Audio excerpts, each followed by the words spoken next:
না, একটা দিন মিস করতে হবে। আসসালামু আলাইকুম। ওয়ালাইকুম আসসালাম। ভালো আছেন? আলহামদুলিল্লাহ। আচ্ছা, সামনে নাকি ভারত? হ্যাঁ, না, এই সামনেই ওই যে বাড়িটা দেখা যায় ওই পাশে, ওইটাই ভারত। হ্যাঁ, একসঙ্গেই আমরা নামাজ কালাম সবকিছু একসঙ্গেই পড়ি। তাদের বাসায় যাতায়াত হয়? হ্যাঁ, যাতায়াত হয়। আপনার আত্মীয় স্বজন আছে? হ্যাঁ, আত্মীয় স্বজন সবাই এই এলাকায় যে বাড়িগুলো এগুলো সব আমাদের ভাবি শরীক। এবং আমার তো শ্বশুর বাড়িও ইন্ডিয়ায়। আপনার শ্বশুর বাড়ি ইন্ডিয়া? হ্যাঁ, শ্বশুর বাড়ি। বিয়ে কবে করছিলেন? আমরা 1986-তে বিয়ে করছি। হ্যাঁ, বিয়ে করছিলাম 1986 সালে। হ্যাঁ, এক সময় বিয়ে শাদী হইতো, এখন আর ওগুলো বিয়ে শাদী হয় না। হ্যাঁ, ওখানকার বাচ্চা ছেলেপেলে ওগুলো এখানে পড়ালেখা করতো আগে আমাদের বারজানি স্কুলে। এখন আর করে না, এখন ওরা ওই দেশে পড়ালেখা করে। থাকি একসঙ্গেই, নামাজ কালাম সবকিছু একসঙ্গেই চলে।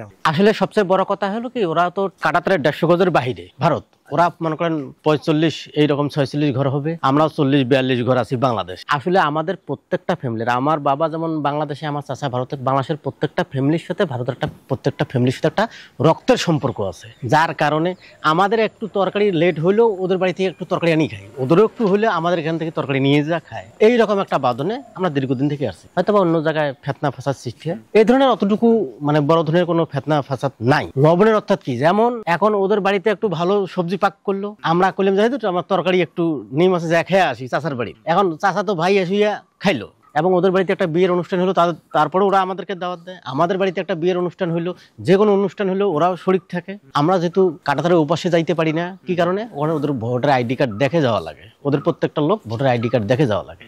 ওরাও যদিও এই বাড়িগুলো আসে, কিন্তু ওরা বাংলাদেশে ওইভাবে যাইতে পারে না। তবে সবার সাথে দেখা সাক্ষাৎ কথাবার্তা এতটুকু। আমাদের কাছে ওই রকম মনে হয় না। আমরা মনে করি যে আমার ছোট ভাই, আমার বড় ভাই, আমরাই ভাই ভাই। এবং ভারত, বাংলাদেশ, ভারতের জনগণ, বাংলাদেশের জনগণ কি জানি কি রকম পরিবর্তন, সেটা এই দিকে আপাতত নাই। ঠিক আছে, এটা পরিবর্তন পাওয়া যাবে দিল্লি টু ঢাকা, ওখানে পুরা হিন্দি চলে আর এখানে পুরা বাংলা চলে, তখন একটা পরিবর্তন। আমরা যেহেতু, ওরা পশ্চিম বাংলা, কুচবিহার, আমরা কুড়িগ্রাম, ভাষা, চলাফেরা, কথাবার্তা সবকিছুই এক। আমার এদি ভাগি দাদি আছে, আমার আমার চলাফেরা এখন করি, যাই আসি। বিয়ে সিট দেখলে যাই না, তাছাড়া আমরা বেড়াফেরা করি। কেউ আছে ওইখানে? আছে। কে কে আছে?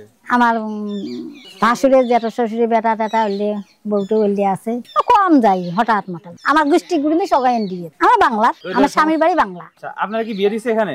হ্যাঁ, স্বামীর বাড়ি তো বাংলা। রান্না বান্না করে দেই, আমার বিয়ে বাদা না যদি অনুষ্ঠান হয় তাই ভাই আমরা মিলেমিশে করে থাকি, খাই, রান্না বান্না করিয়ে আমার তাক দেখাই, খাই, আসি, আমরাও যাই। হ্যাঁ, রান্না করতে দিই, লবণ না থাকে তখন আনি তরকারি পাক করি, থাকলে আনি, না থাকলে না আনি, বাংলাদেশ থেকে আনি, কিছু লাগলে আসে, আমরাও যাই। আমরা এক সমাজে, আত্মীয়তার পরশে সবসময় একতা, মানে কোনো ঘাটতি নেই আমাদের। আপনি যা দেখতেছেন এই যে সামনে এই যে সোজা বাড়িটা দেখা যায়, ওগুলো হচ্ছে ভারত। আর এই পাশে যে সামনে এই যে বাড়ি কয়টা দেখা যায়, এই কয়টা আমাদের বাংলাদেশ।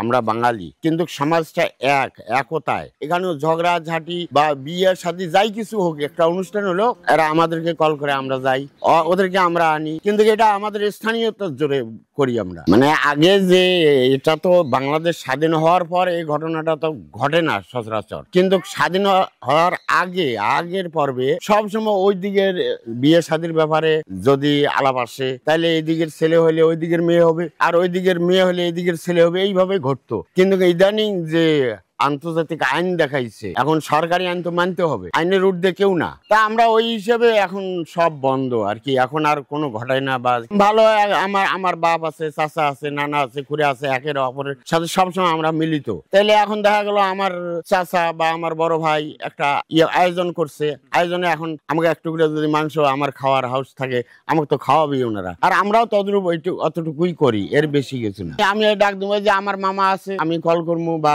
খবর দেবো যে একটু তরকারি নিয়ে যান, বা আমরাও আগাই দিয়ে দেই, ওরাও দেয়। এইভাবে মিলেমিশে আমরা আছি। আমাদের কোনো মানে আত্মীয়তার কোনো পরশের কোনো ঘাটতি নেই। মনে করেন একটা খরচ আমার ঘরে নাই, এখন আমাকে তো আনতেই হবে, তা আমার জোগাড় করে তো খাইতে হবে এটা আয়োজনে। তা আমার মামা আছে, বা কারো জাটো আছে, চাচা আছে, কারো চাহতো ভাজতে আছে, এইরকম যে একটু আমাকে একটু লবণ দাও, হ্যাঁ, এটা চাইয়ে নেওয়া হয় বা বলা হয় এইভাবেই। কিন্তু এটা কোনো না, ব্যবসা না যে আমরা ব্যবসা করি চলি, এখানে কোনো 2 নম্বরের হাট নেই।